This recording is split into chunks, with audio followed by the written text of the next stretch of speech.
Hi guys, कैसे हैं आप लोग। उम्मीद है कि ठीक होंगे। तो हम जो है फिर वही टॉपिक के साथ आए हैं जो पिछले क्लास में आपको हम कुछ इलस्ट्रेशन को लेकर हम आए थे और उसमें आपको हम समझाने की कोशिश की थी। फिर अब जो है हम कुछ कमेंट आया था कि सर कुछ क्वेश्चंस बताएं, नहीं तो वही डिसोल्यूशन ऑफ पार्टनरशिप फॉर्म, साझेदारी फॉर्म का विघटन जो है उसका क्वेश्चन नंबर 1 लेकर आए हैं। क्वेश्चन नंबर 1 में देखिए क्या कर रहा है। क्वेश्चन कह रहा है journalise the following transaction regarding realisation expense. आपको वसूली व्यय के संबंध में आपको जर्नल बनाना है। तो जर्नल बनाने के लिए हम इससे पहले भी क्लास में आपको बताए थे कि जब कभी भी जर्नल बनाएंगे तो जर्नल बनाने के लिए सबसे पहले जर्नल का फॉर्मेट होना चाहिए। क्या होना चाहिए? फॉर्मेट होना चाहिए। बिना फॉर्मेट का जर्नल बनाना थोड़ा कठिन होता है।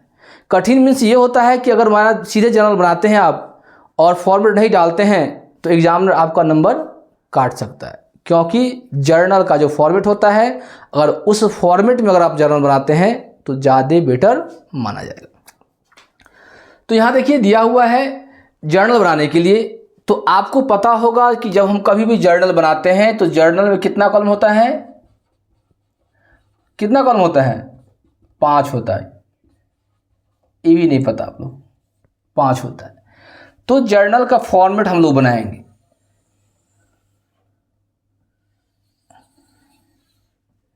कोई दिक्कत? अभी हम फॉर्मेट बनाते हैं। नेक्स्ट सवाल अगर बताएंगे तो विदाउट फॉर्मेट का हम बताएंगे। कोई दिक्कत?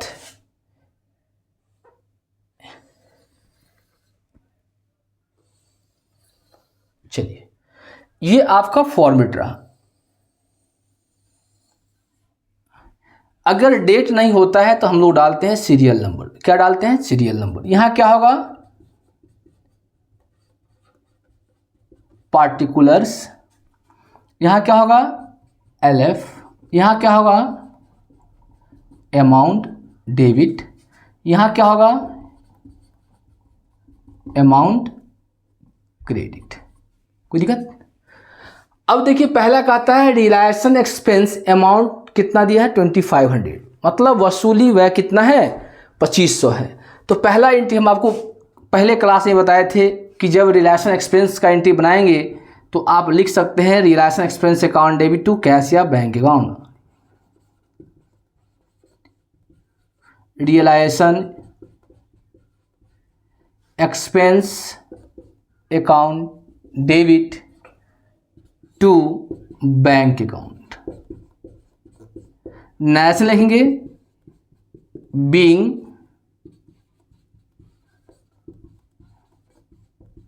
Realisation expense paid. कितना अमाउंट? 2500, यानी कि 100-2500 बोल सकते हैं। कोई दिक्कत? नेक्स्ट क्वेश्चन है realisation expense amounting to 33,000 paid by Ashok one of a partner. कहता है कि रियलाइजेशन एक्सपेंस जो है 3000 है और वह कौन पेड कर रहा है? वह पेड कर रहा है कौन? अशोक पेड कर रहा है। अब बोल रहा है कि अशोक एक क्या है? अशोक एक क्या है? पार्टनर है। क्या है? पार्टनर है। तो दूसरा एंट्री हम लोग क्या लिखेंगे? Realisation account debit, realisation account debit to Ashok capital account. Capital account कितना? 3000। 3000 कितना? 3000। कोई दिक्कत? उसके बाद हम लोग नेशन लिख सकते हैं being realisation expense paid by Ashok, क्योंकि रियलाइजेशन एक्सपेंस किसके द्वारा भुगतान किया गया है? अशोक के द्वारा भुगतान किया गया है। किन्हीं को दिक्कत? नेक्स्ट कहता है अमित ए पार्टनर। अमित क्या है? एक पार्टनर है। was appointed to realize the assets at a cost 4000। बोला है कि अमित को एक पार्टनर है जिसको एसेट्स को रियलाइज करने के लिए, वसूल करने के लिए इसको अपॉइंटमेंट किया गया है, जिसको उसको लागत कितना दिया गया है 4000। The actual amount of realisation amount to 3000। अब बोला है कि अमित को तो मान लीजिए कि वसूली व्यय का अति करने, वसूल एसेट्स को वसूल करने के लिए आप उनको दिए 4000, लेकिन एक्चुअल खर्चा कितना हुआ? एक्चुअल खर्चा आपका कितना है? 3000 है। नहीं तो आप ध्यान दीजिए कि अगर मान लीजिए किसी भी व्यक्ति को अगर टेंडर देते हैं, ठेका देते हैं, कॉन्ट्रैक्ट देते हैं कि आप मेरा ये काम कर दीजिए, तो अगर सपोज डेट कि आपको मकान बनवाना है और आपको मकान बनाने के लिए कोई व्यक्ति को 1 लाख में टेंडर दे दिए कि 1 लाख रुपया देंगे, हमको 2 रूम आप बनाकर दे दीजिए, हो गया। तो 2 रूम बनाने का आप 1 लाख रुपया उनको दिए। हो सकता है उनको 2 रूम बनाने में 1,20,000 रुपया पड़ गया, कोई दिक्कत? तो क्या आप 1,20,000 रुपया में जो 1 लाख दी हैं, क्या 20,000 उसमें से और आप देंगे? नहीं देंगे। क्यों नहीं देंगे? क्योंकि आपने टेंडर उनको कितना का दिया है? 1 लाख। ठीक उसी प्रकार वह व्यक्ति भी आपसे नहीं मांगेगा कि हमको 1,20,000 लग गया है, आप 20,000 रुपया आप दीजिए, नहीं मांगेगा। लेकिन अगर 1 लाख में टेंडर दिए हैं और 80,000 ही उनको एक्सपेंस हुआ है, तो क्या आपको वो 20,000 रुपया वापस करेगा? नहीं करेगा। ठीक वही चीज़ दिया है कि अमित जो है एक पार्टनर है, उसको संपत्ति के वसूल करने के लिए उनको क्या दिया गया है? 4,000 रुपया दिया गया है। ठीक, लेकिन एक्चुअल खर्चा कितना है? एक्चुअल खर्चा कितना है? 3,000 है। तो आप लिख सकते हैं क्या कि realisation account debit to Amit capital account.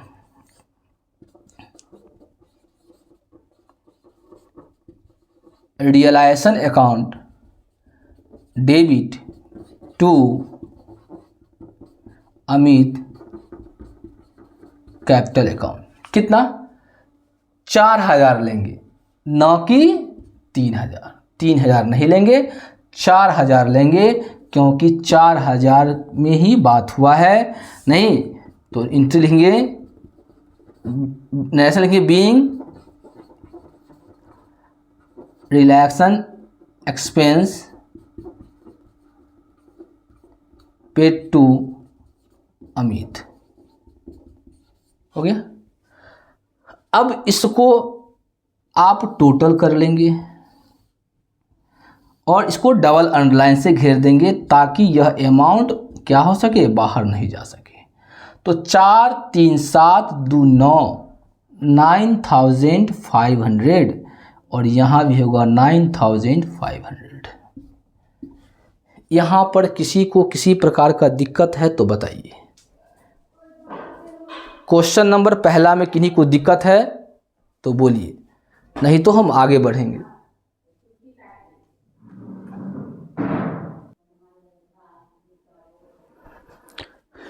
तो चलिए अब नेक्स्ट क्वेश्चन पे हम लोग आते हैं।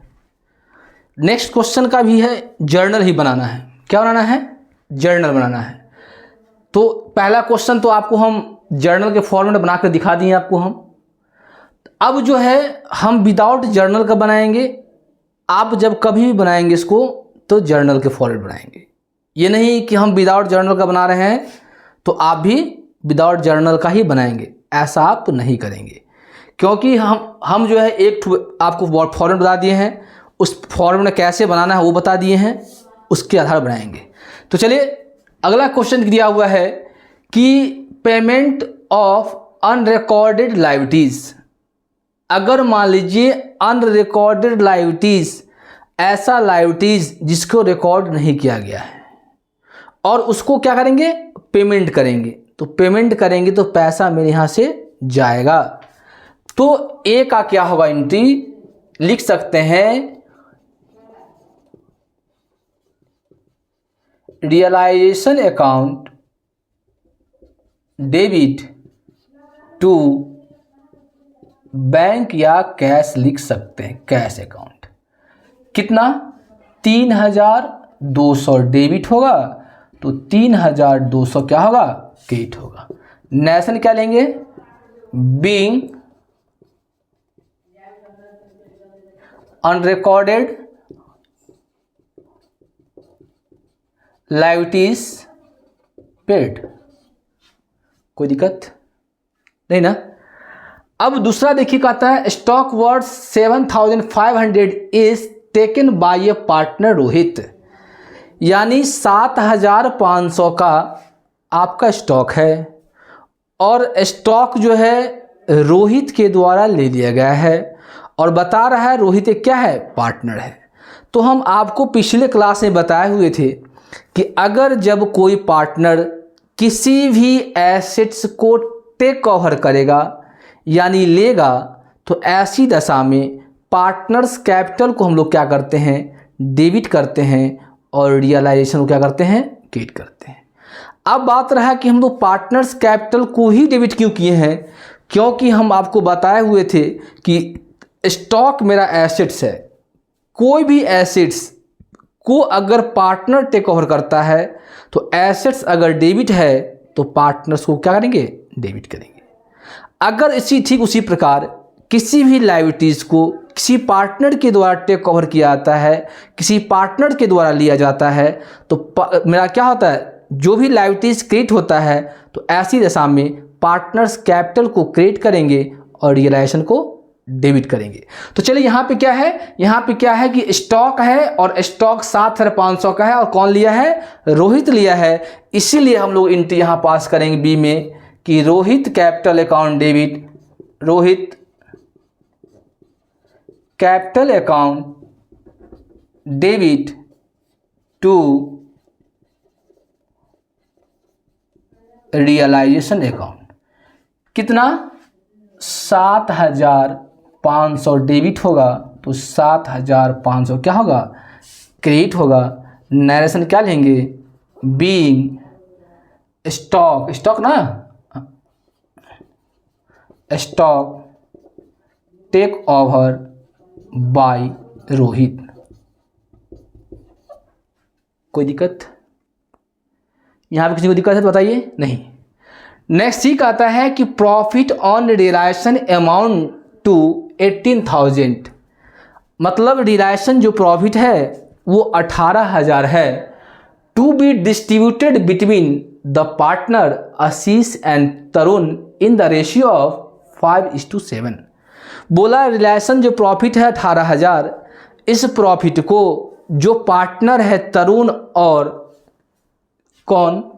तरुण और आशीष, यानी आशीष और तरुण जो है उसको क्या करेंगे? बांटेंगे।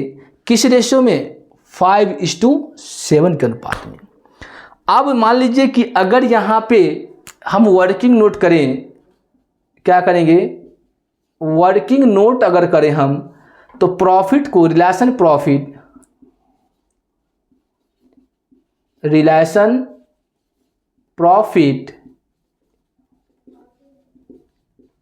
Distributed in ratio 5:7। अगर 5 और 7 के अनुपात में अगर बांटते हैं, किसको? 18,000 को। ये प्रॉफिट कितना है? इस 18,000 को 5:7 में बांटेंगे, एक इधर और एक इधर। एक का नाम क्या है? एक का नाम है क्या? आशीष। ये हो गया आपका आशीष और दूसरा का नाम क्या था? तरुण। ये हो गया। इसका रेशियो आप निकाल सकते हैं कितना? 5 और 5 इसको जोड़ेंगे तो कितना होगा? 12। इसका कितना निकलेगा? 7/12। कोई दिक्कत? अब मान लीजिए इस 18,000 को बांटिए 5/12 और इस 18,000 को बांटेंगे 7/12। कोई दिक्कत? अब मान लीजिए 2 से काटिए, 2 छक्के 12, 2 9 18, तो यानी 3 0 यहाँ आ गया, 1 2 3 0 हो गया। फिर 3 से काटिए, 3 दूना 6, 3 तिया 9, 3000 हो गया। नहीं, या अगर ये अब कट सकता है, 2 1 2, 15 दूना 30 यानी 1500, या 1500 को 1500 गुने 5 यानी 15 पचे 7500, 7500।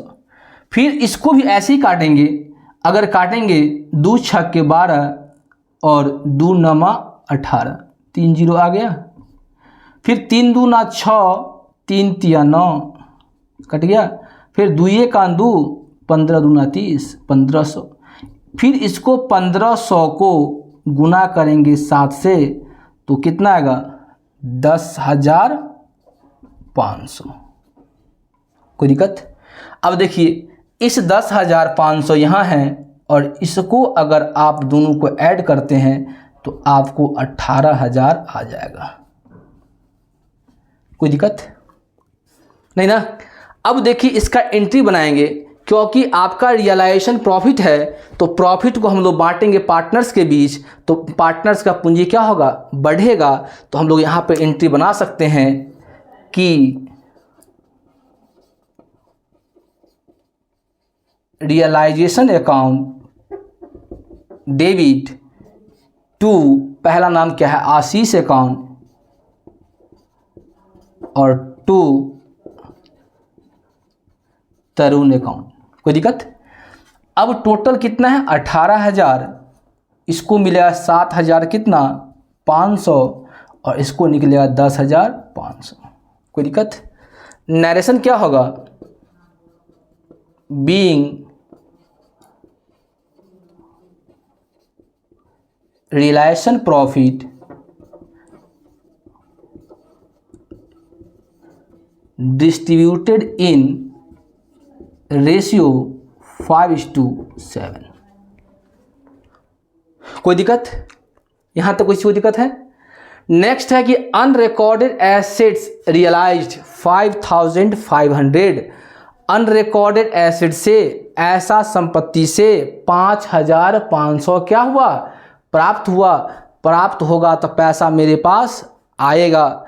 तो देखिए सी के बाद हम डी यहाँ पर लिखते हैं और पैसा आएगा तो हम लोग कैश या बैंक अकाउंट को डेबिट करेंगे और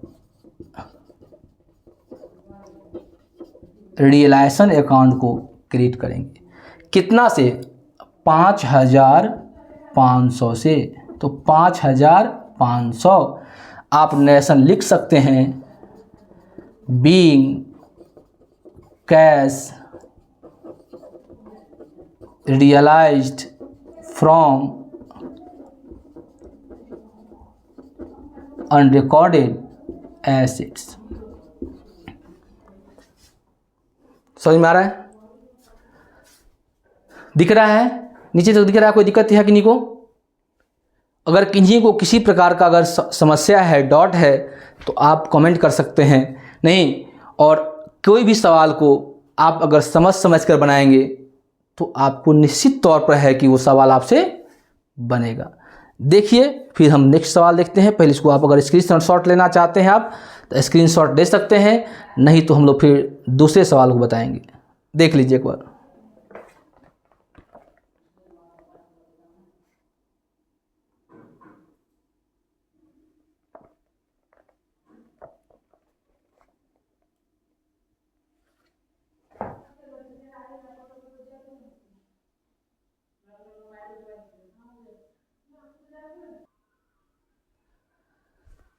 तो चलिए हम लोग नेक्स्ट वीडियो लेके आए। नेक्स्ट क्वेश्चन है।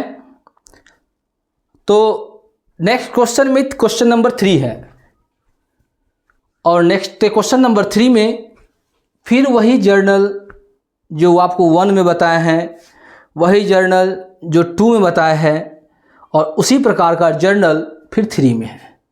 तो चलिए क्वेश्चन नंबर 3 का पहला कहता है, पहला नंबर क्या कह रहा है देखिए, ध्यान दीजिए। कहता है deletion expense amount to be 500, मतलब वसूली वह जो है यानी रिलैक्सेशन एक्सपेंस जो है वो कितना है, 500 है। तो 500 है तो उसको हम लोग क्या करेंगे, पेमेंट करेंगे। तो हम लोग लिख सकते हैं, पहला थोड़ा ऊपर कर देते हैं,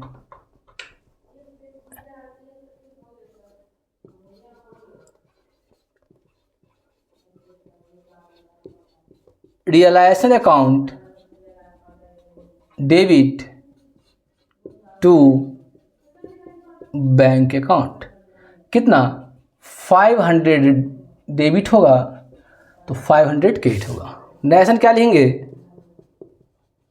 बीइंग रियलाइजेशन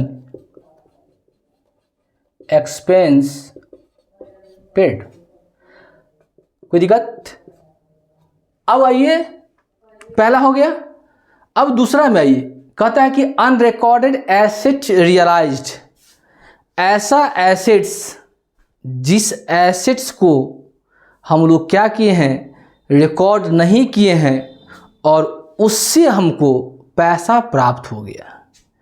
तो अगर पैसा प्राप्त होगा तो आपके पास आएगा, जब आएगा तो कैश या बैंक को क्या करेंगे? डेबिट करेंगे। तो दूसरा एंट्री हम लिख सकते हैं कैश या बैंक, कोई एक लिखेंगे आप लोग, account debit to realisation account. कितना?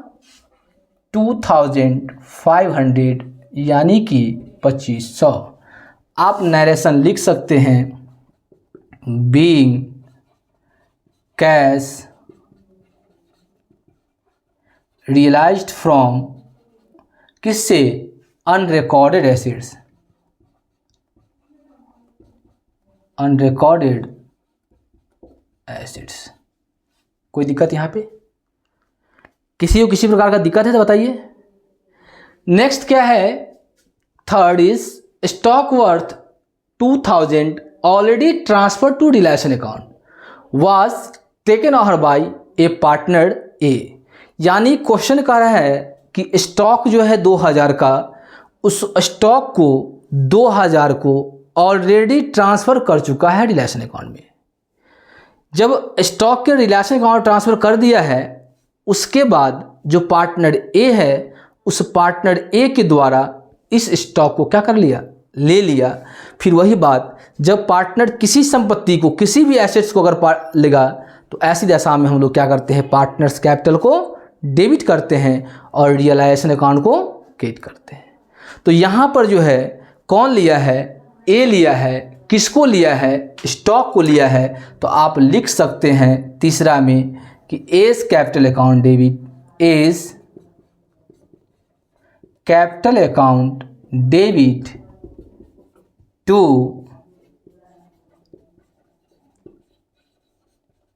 Realisation account. कितना? 2000 आप लिख सकते हैं, कोई दिक्कत नहीं है। नरेशन लिख सकते हैं being stock take over by A's. कोई दिक्कत यहाँ पर?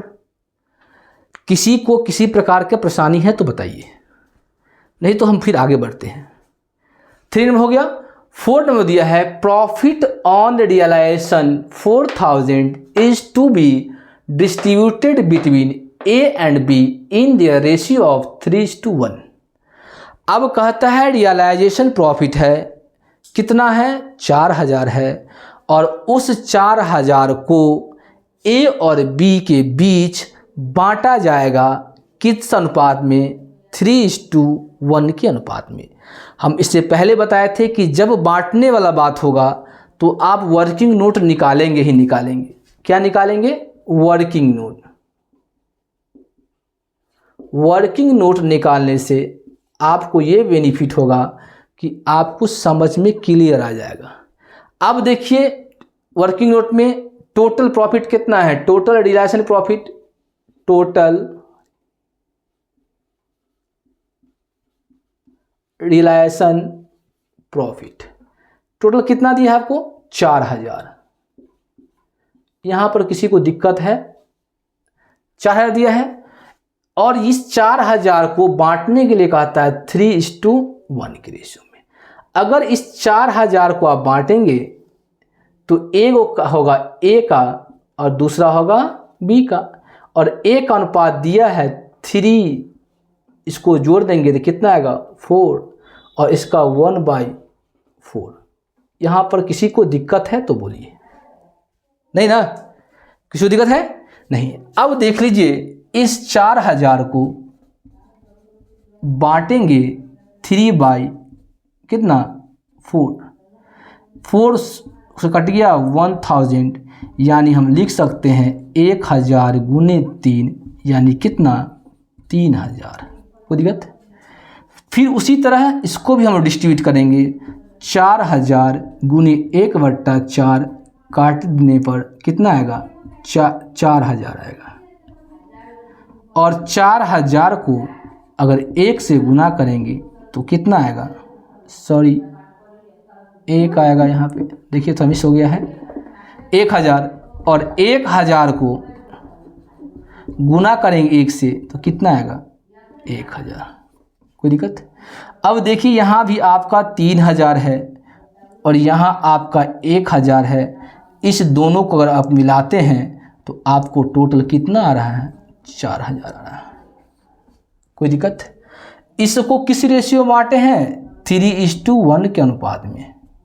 किसके अनुपात में 3:1 के अनुपात में बांटे हैं। तो एंट्री हम कैसे लिखेंगे, चौथा का एंट्री हम क्या लिखेंगे कि अगर मान लीजिए रिलेशन मेरा प्रॉफिट था, इस प्रॉफिट को हम लोग पार्टनर्स के बीच बांटे हैं, तो बांटेंगे तो स्वाभाविक सी बात है कि पार्टनर्स का कैपिटल बढ़ेगा, पूंजी बढ़ेगा पार्टनर्स का, तो पार्टनर्स को क्रेडिट करेंगे और रियलाइजेशन को डेबिट करेंगे। तो आप लिख सकते हैं realisation account debit to, partner का नाम दिया हुआ है एज कैपिटल अकाउंट, और to B's capital account. Total amount कितना था 4000 था, 4000 को बांटेंगे तो कितना कितना आएगा, एक में आएगा 3000 और एक में आएगा 1000। आप नरेशन लिख सकते हैं being realisation profit distributed in ratio 3:1। कोई दिक्कत है तो बताइए। कभी भी बांटने वाला बात होगा, कभी भी किसी को डिस्ट्रीब्यूट करेंगे तो कोशिश करेंगे कि इसको वर्किंग नोट बना ले। वर्किंग नोट बनाने से क्या होगा कि आपको ये स्पष्ट हो जाएगा, नहीं अगले व्यक्ति जो चेक करेंगे कॉपी, उनको स्पष्ट हो जाएगा कि बच्चा जो है ऑलरेडी वर्किंग नोट करके बताया हुआ है कि 3000 और 1000 कहाँ से आएगा। बहुत सारे बच्चे क्या करते हैं, वर्किंग नोट निकालते हैं लेकिन कहीं रफ में निकाल लेते हैं और डायरेक्ट हम लोग एंट्री में मार देते हैं 3000 4000। नहीं, जब कभी भी ऐसा होगा तो आप कॉपी के नीचे में ही, मतलब जिस पेज पे बना रहे हैं उसके नीचे या बगल में आप वर्किंग नोट को लिखेंगे। उससे क्या होगा कि कोई व्यक्ति अगर देखेगा आपका कॉपी तो कहेगा नहीं बच्चा जो है मेहनत किया है, कहीं ना कहीं इसको आता है, तब वो इस डिस्ट्रीब्यूट करके इसको बनाया है। इसको एक बार देख लीजिए, फिर हम लोग आगे बढ़ेंगे। इसको देख लीजिए, अगर किसी को स्क्रीनशॉट अगर लेना है तो आप ले सकते हैं, नहीं तो फिर हम लोग आगे बढ़ेंगे। देख लीजिए।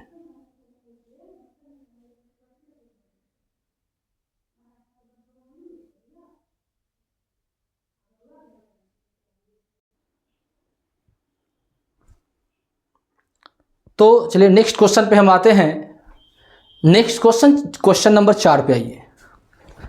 4 में भी जिस तरह से पहले बताए हैं, 1 क्वेश्चन आपको बताएं, 2 बताएं, 3 बताएं, तो इससे तो सब आपको कुछ ना कुछ समझ में आया होगा कि आपको मेन चीज़ है बेसिक एंट्री होता है, कि बेसिक एंट्री अगर आपको आ रहा है तो आप देख रहे हैं बेसिक एंट्री के आधार पर ही हम सारा एंट्री को बना रहे हैं। और जब कभी भी आप एंट्री बनाएंगे तो आप ध्यान देंगे कि जर्नल के फॉर्मेट में ही एंट्री बनाएंगे। हम आपको विदाउट फॉर्मेट का बता रहे हैं, लेकिन जब आप कभी बनाएंगे तो जर्नल के फॉर्मेट बनाएंगे। तो चलिए हम आते हैं क्वेश्चन नंबर 4 में। पहला का था बैंक लोन 12,000 पेड। अगर मान लीजिए बैंक लोन का भुगतान करेंगे तो क्या होगा, तो एंट्री पास करेंगे, realisation account debit to cash या बैंक अकाउंट। कोई दिक्कत किसी को? कितना अमाउंट? 12,000। तो 12,000 को डेबिट करेंगे और 12,000 को क्रेडिट करेंगे। नरेशन क्या होगा? Being bank loan paid. कोई दिक्कत? दूसरा नंबर देखिए, कहता है stock worth 6,000 is taken over by partner B.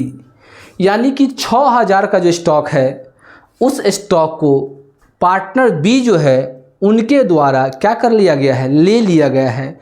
और आपको हम बार बोलते हैं कि जब कोई पार्टनर किसी एसेट्स को टेक ओवर करेगा तो ऐसी दशा में हम लोग क्या करेंगे कि पार्टनर्स कैपिटल को डेबिट करेंगे और रियलाइजेशन को क्रेडिट करेंगे। तो यहाँ पे पार्टनर्स का नाम क्या है? बी है। तो यहाँ पे हम लिख सकते हैं B's capital account debit to realisation account. कितना? 6,000। 6,000 डेबिट होगा तो 6,000 क्रेडिट होगा। नरेशन क्या होगा? बीइंग कि किसको लिया है? स्टॉक के लिए है। Being stock take over by B's. तीसरा एंट्री देखिए क्या होता है। तीसरा एंट्री देखिए का expense on dissolution amount 1,500 and where paid by partner A. यानी वसूली व्यय जो है, डिसोल्यूशन एक्सपेंस जो है वो कितना है? 1,500 दिया हुआ है, लेकिन उस 1,500 को पार्टनर ए के द्वारा भुगतान किया गया है। किसके दिया गया है? पार्टनर ए के द्वारा पेमेंट किया गया है। तो इसीलिए हम लोग जब पार्टनर ए पेमेंट करेगा तो पार्टनर्स कैपिटल को क्रेडिट करेंगे और रियलाइजेशन को डेबिट करेंगे। तो आप यहाँ लिख सकते हैं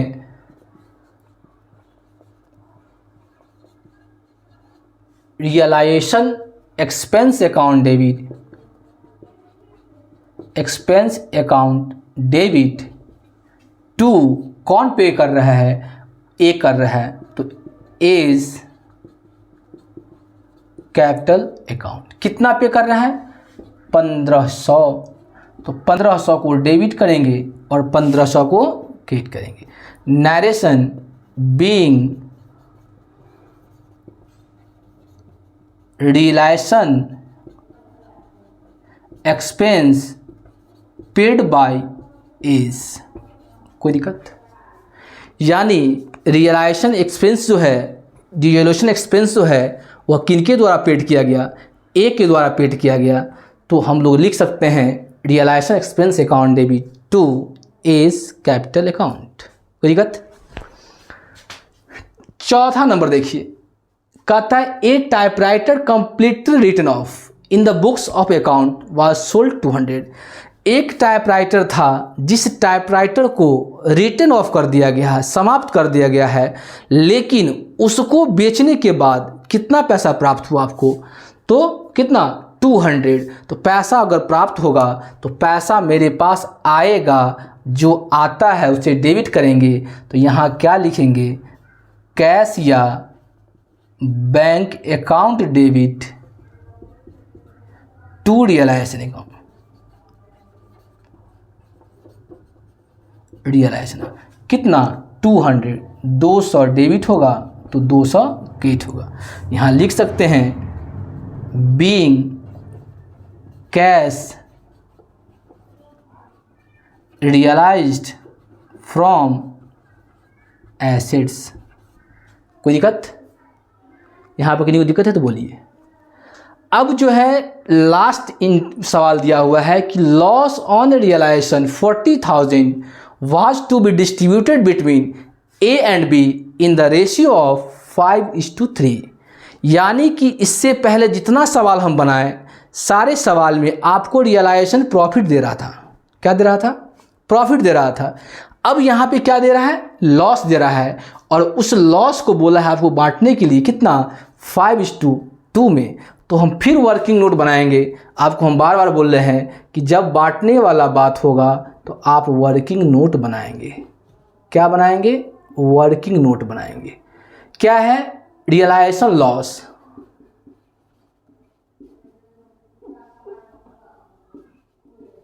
realisation loss distributed in ratio कितना? 5:2। कितना लॉस दिया हुआ है? अब देखिए लॉस कितना दिया हुआ आपको? 14,000 लॉस दिया हुआ। कितना दिया है? 14,000। और इसको बांटना है 5:2 में। अगर इसको बांटेंगे तो किस नाम क्या है? ए और बी। तो इसका होगा ए का और ये किसका होगा? बी का। ए का हम लिख सकते हैं 5/7, 5/7 और 2/7 लिख सकते हैं। कोई दिक्कत है? अब मान लीजिए कि 14,000 जो है इसको 5/7 से और इस 14,000 को 2/7 से भाग करेंगे तो 7 1 जा 7 2 जा 14, यानी हम लिख सकते हैं 2,000 गुने 5 यानी कितना? 10,000 इसका होगा। और फिर इसका 7 1 जा 7 2 जा आप लिख सकते हैं कि 2,000 गुने 2 यानी कितना? 4,000। कोई दिक्कत? अगर मान लीजिए इस दोनों को अगर आप फिर ऐड करते हैं तो आपका देखिए ये टोटल अमाउंट कितना आ गया? 14,000। क्योंकि बांटने के बाद टोटल अमाउंट आना चाहिए और इसको किस अनुपात में बांटे हैं? 5:2 में बांटे हैं। कोई दिक्कत? बांटने के बाद हमको क्या लगा है? ऊपर में ही दिया था कोई लॉस है। जब लॉस होगा तो हमेशा ध्यान दीजिए कि पार्टनर्स का पूंजी कम होगा और पार्टनर्स के पूंजी को कम करने के लिए हम लोग पार्टनर्स कैपिटल को डेबिट करते हैं और रियलाइजेशन को क्रेडिट करते हैं। तो आप यहाँ 5वां एंट्री लिख सकते हैं। पार्टनर्स का नाम दिया हुआ है क्या? A and B. तो यहाँ लिख सकते हैं A's capital account debit, B's capital account debit to realisation account. Realisation account कितना आया? एक का आया 10,000 और दूसरे का कितना आया? 4,000। टोटल कितना हुआ आपका? 14,000। कोई दिक्कत? नरेशन आप लिख सकते हैं being realisation loss distributed in ratio 5:2। कोई दिक्कत है तो बताइए जी। जो जितना अगर एंट्री होगा सारे एंट्री को हम लोग इसी पैटर्न में बनाएंगे। नहीं, पैटर्न मेरा यही होगा बशर्ते कि जर्नल को बनाने के लिए जर्नल के फॉर्मेट में डालेंगे आप। जब कभी बांटने वाला बात होगा यहाँ पे मान लीजिए एक ही दिया है कि लॉस को बांटिए, प्रॉफिट को बांटिए। कभी कभी आपको अनडिस्ट्रीब्यूटेड प्रॉफिट आएगा, नहीं अनडिस्ट्रीब्यूटेड रिजर्व आएगा। मतलब ऐसा प्रॉफिट, ऐसा रिजर्व, ऐसा फंड जिसको आप नहीं बांटे हैं और आपको बांटने के लिए कहेगा। तो बांटने के लिए हमेशा वर्किंग नोट का प्रयोग करेंगे। जहाँ पे आप बनाएंगे, जिस पेज में बनाएंगे उसी के अगल बगल में ही आपका वर्किंग नोट होना चाहिए। क्योंकि ताकि कोई कॉपी आपका चेक करे तो आप उसको समझ में आ जाए कि ये बांट कर ये इतना अमाउंट लाया है, ये कैसे लाया है। तो इसको एक बार देख लीजिए, फिर हम लोग आगे बढ़ते हैं।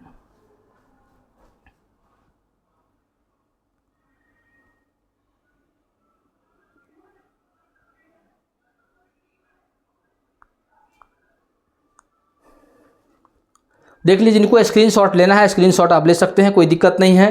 नहीं तो फिर बाद में भी आप इसको रोक रोक कर देख सकते हैं, कोई दिक्कत। इसको डाउनलोड कर लेंगे, देख के लिख सकते हैं आप, इसको कोई दिक्कत नहीं है। और अगर आपको समझ में आ रहा है, नहीं हम अगर पढ़ा रहे हैं, अगर आपको समझ में आ रहा है तो एक लाइक तो बनता है। नहीं, अगर आप इस चैनल पे अगर नए हैं तो इस चैनल को आप सब्सक्राइब करें, लाइक करें और शेयर करें, ताकि अब आज जो बच्चा है, आपका जो दोस्त है, नहीं उसको भी कुछ ना कुछ हेल्प मिल सके। तो आज हम क्लास यहीं पे एंड करते हैं। अगर फिर ऐसा किसी भी चैप्टर से आपको, किसी भी क्लास का किसी भी चैप्टर से आपको अगर कोई डाउट है तो आप कमेंट बॉक्स में डालें, कमेंट करें कि आपको किस क्लास का, कौन से बुक का, किस चैप्टर का, कौन सा बुक का प्रॉब्लम है, वो आप कमेंट करें, वो उस पर हम आपको वीडियो ज़रूर बना देंगे। नहीं तो आज का क्लास हम यहीं रखते हैं। जय हिंद, जय भारत।